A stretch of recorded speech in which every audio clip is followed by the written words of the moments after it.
There was recently a markdown on the price of Nook HD tablets. The Nook HD Plus model is designed with 16 gigabyte and 32 gigabyte versions, which are an upgrade from the old Nook HD, which only had an 8 gigabyte memory partition.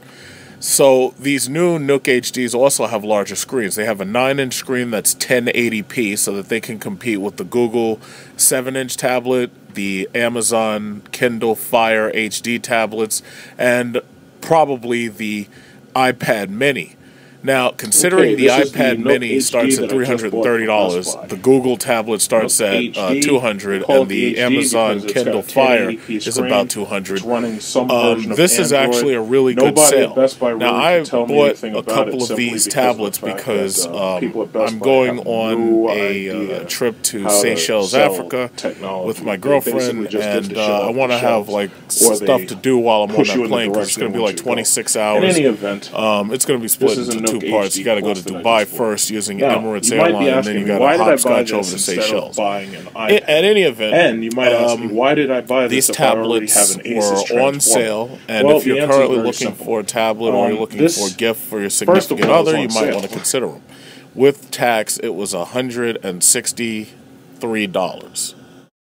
As soon as I unboxed the Nook HD, it asked me to upgrade the firmware. When I upgraded the firmware, it added Google Chrome to the tablet. The Google Chrome version that's on here works reasonably well. I've been using Google Chrome on my laptop because Internet Explorer has been annoying and Safari has been a bit buggy lately. So I'm glad to see Google Chrome on this tablet, and I like the Barnes Noble freebies that they give you. When you walk into a Barnes Noble store, you're able to read most of the books in their library, if not all of them. And the tablet has Wi-Fi. It doesn't have 3G, but it does sense when you're in a Barnes Noble store, just like the Apple tablet sense when you're in the Apple store. The only things included are a USB adapter and a USB AC adapter, so you can plug this thing directly into a wall. You can also plug it into a computer that has a high-speed or powered USB port, so this way you can charge it. Setup is fairly simple. It only takes a couple of minutes. So why exactly should you get this tablet over an iPad Mini? Well, considering the iPad Mini does not have an extremely high-resolution display yet, probably not until a new one comes out later this year. This thing is a lot cheaper than the $330 iPad Mini now that it's on sale. Before the sale, it was about $250.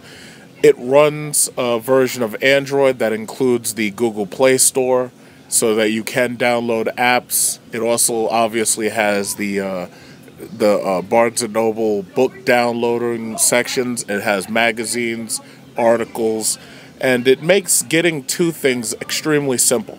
So if you wanted to buy this for somebody who's not very computer savvy, this would be a good gift. Even though the iOS is on the iPad is much easier to use for somebody who knows nothing about computing, I would say that this is a fairly straightforward and simple to use Google version.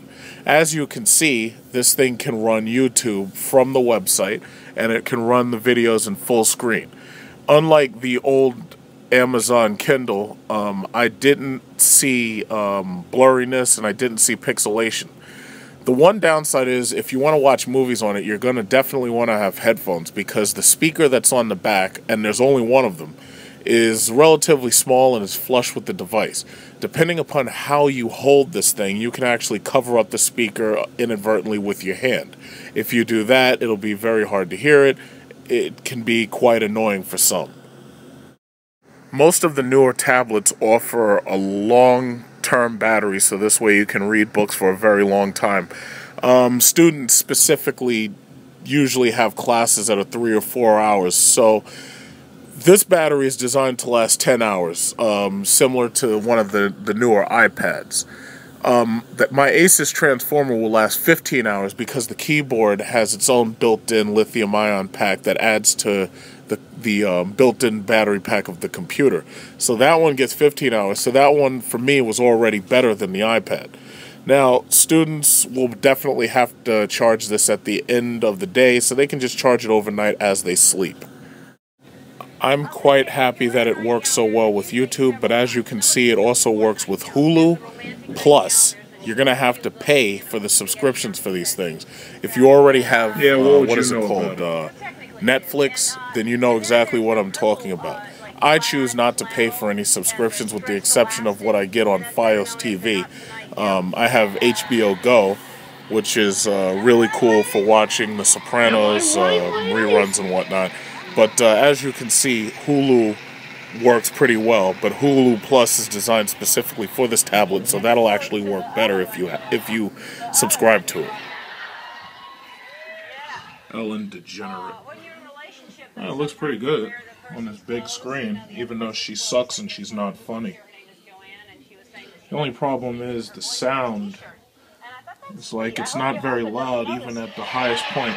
It's loud enough for if you're in a quiet area, but it's definitely not loud enough on a plane or a train. Definitely going to need to use this headphone jack. Those are usually the wooers, and some people just kind of scared. Headphone jack is located right at the top. Or sleepwalkers who would sleep naked. Gotta use the headphone jack. It's not bad though. This is pretty cool. A lot of women just sleep in like a big T-shirt, and as you can see from the settings menu, it's a pretty straightforward version of Android. It doesn't look exactly like what you see on the Galaxy S3 and the Galaxy S4 because they've streamlined it for people who are specifically just using a tablet. But it's pretty much, if you have an Android device, you pretty much already know exactly what to expect. There are battery saving possibilities, such as like decreasing the brightness of the screen. As you can see, it came out of the box with about 40% charge, but it holds its charge pretty well. So if you have a Gmail account or you have your Google account and you also use cloud computing, one of the Google tablets is actually a pretty good idea for you. Basically, whether you buy an Apple or buy a Google, what you're buying is into an ecosystem. And once you start uploading all this stuff onto one of these ecosystems, they're not going to let you leave easily. So you have to choose wisely which one you want to buy into. I would say, and you know, I am a long-time Apple iPhone fan. Other than the iPhone, if you really want a tablet, you really should consider a Google tablet. Now, if you've got $500, you go after a Galaxy Note or one of those new Galaxy tabs that they have. But if you want something that's entry-level or you want to buy a gift for your wife or somebody like that or your girlfriend, you should consider one of these entry-level tablets. And if you've got $150 to burn and you need something right now, Best Buy still has this tablet right now on sale. Make sure you get the 16GB version, but if you really want the 32GB version, it's only $179.